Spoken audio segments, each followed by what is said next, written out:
Oh, yes. Welcome back, everyone.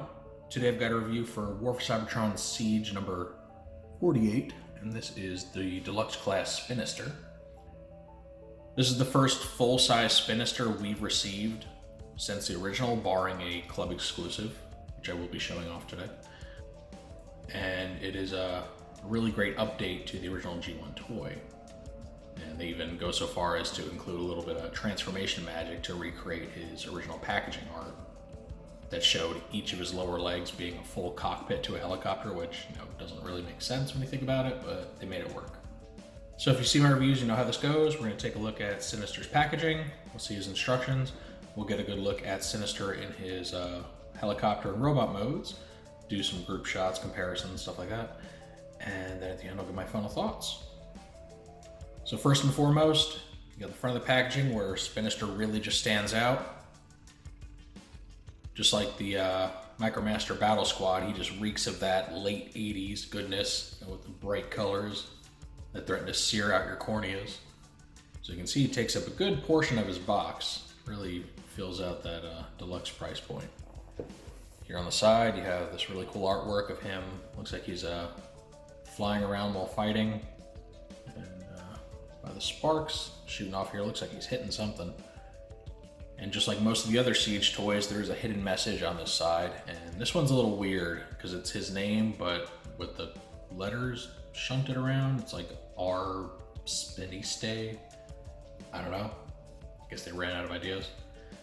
But yeah. Basically just take the R in Spinister, put it at the front of the word, and there you go.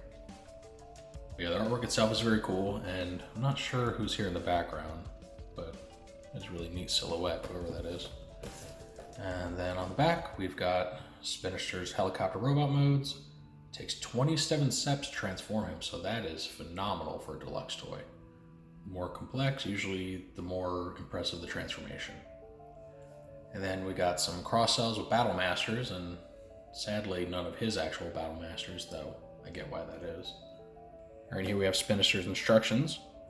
You can see this printout on the front, and admittedly a little blurry. I don't know why that is. But good size instruction sheet. Open it up. You have your transformation from robot to helicopter mode, along with weapon storage. Here in the middle on the back side, you got your cross cells, where to attach the fire blasts, all that. And then right here, you have his weapon layout. And this weapon here, which is the purple one you'll see, is called an NFM dual fusion cannon. And then this smaller blue one is called a spin blast particle beam cannon. And both pretty powerful looking at their stats. And we'll discuss these more here in a moment. All right, now here we have Spinister in his helicopter mode. And you can see it's got a fully rotational rotor here on the top, as well as the little one right here on the tail. It spins very well. He's got some landing gear that, can flip up or down right there.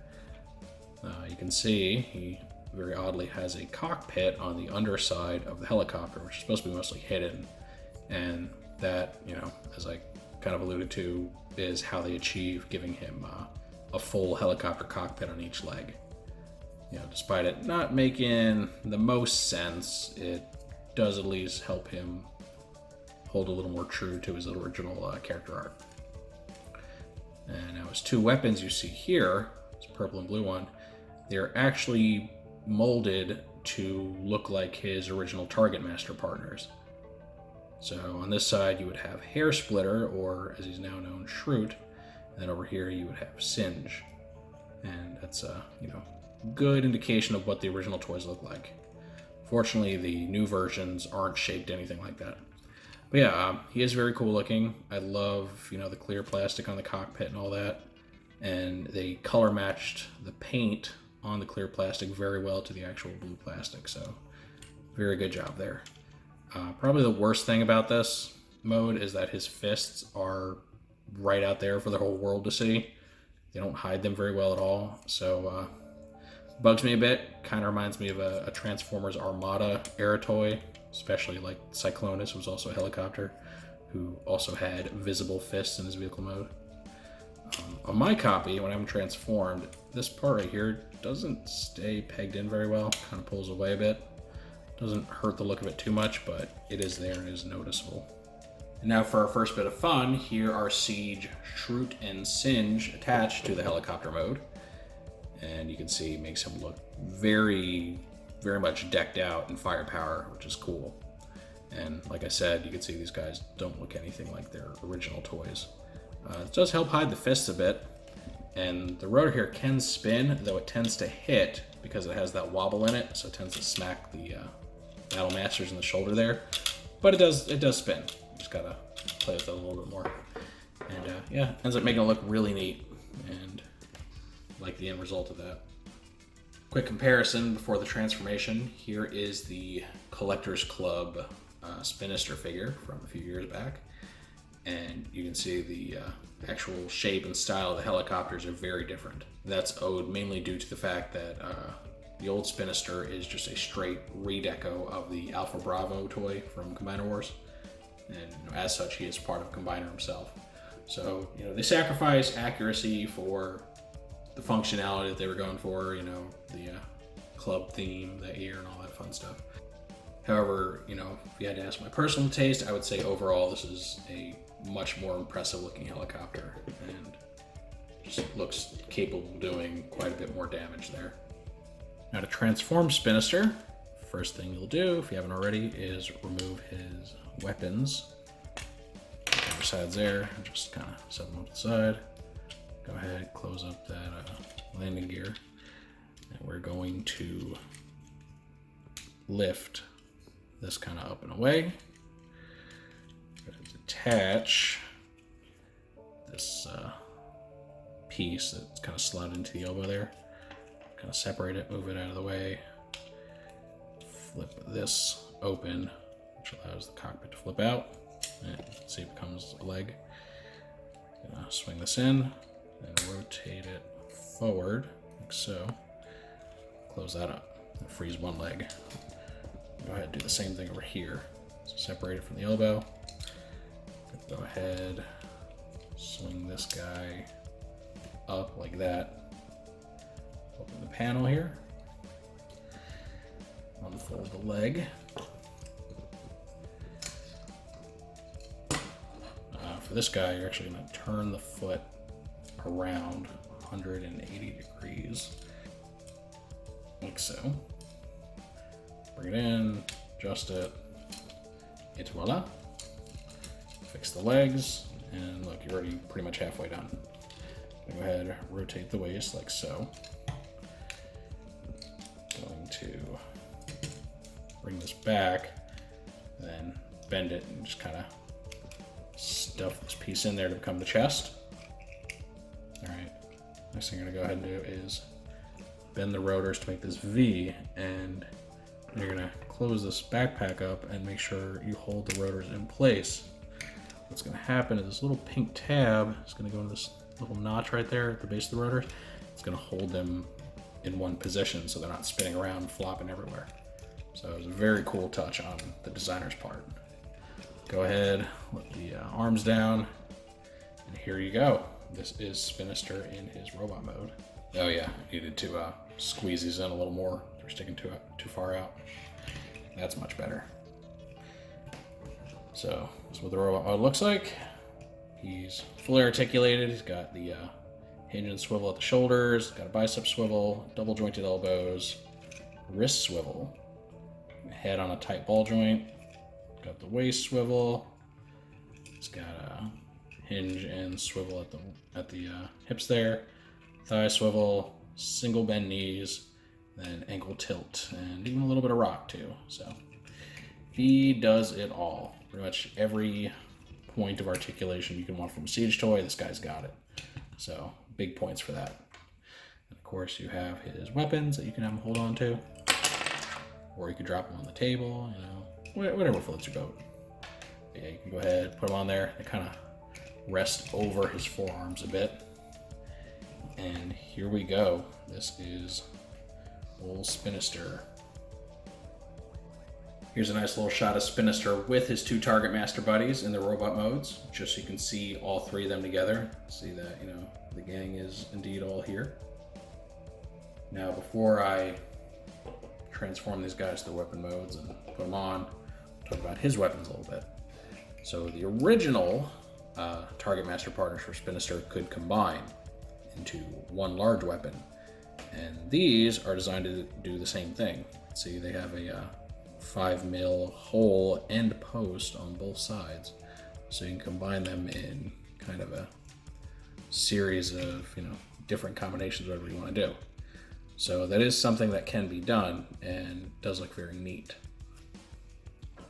Now, one thing worth pointing out is that the new versions of his Targetmasters cannot combine with each other. They're not molded in any way to do that.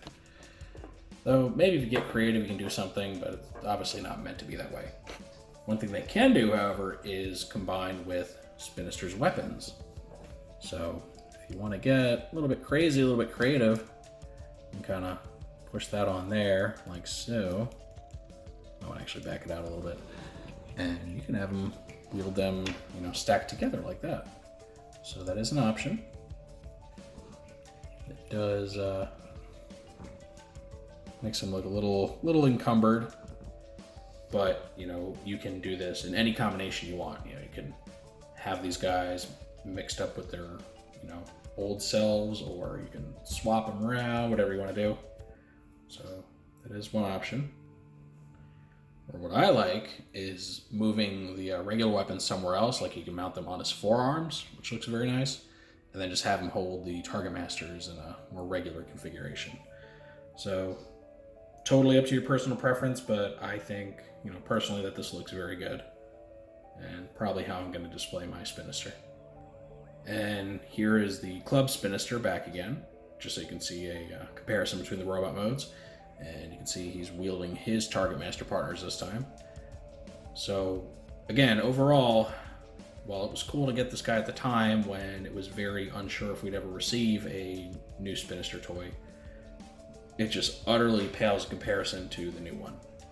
This guy is very much accurate to his Generation 1 toy. He's got the rotors in the right place, got the cockpit legs. I mean, he looks fantastic. Head sculpt's obviously way better. But again, this guy can combine, so I guess he's got that going for him. One thing I should note, that my Club Spinister actually has stickers over his eyes, over his visor, which were they're official. They're actually they were officially licensed stickers that were given out by the Collectors Club to allow people to customize their retail and exclusive toys in a way that usually made them more G1 accurate. So that part's optional. Without the sticker, I think he just has like a regular visor. For a little bit of fun, here's our guys with their Targetmaster switched, which honestly doesn't look real great.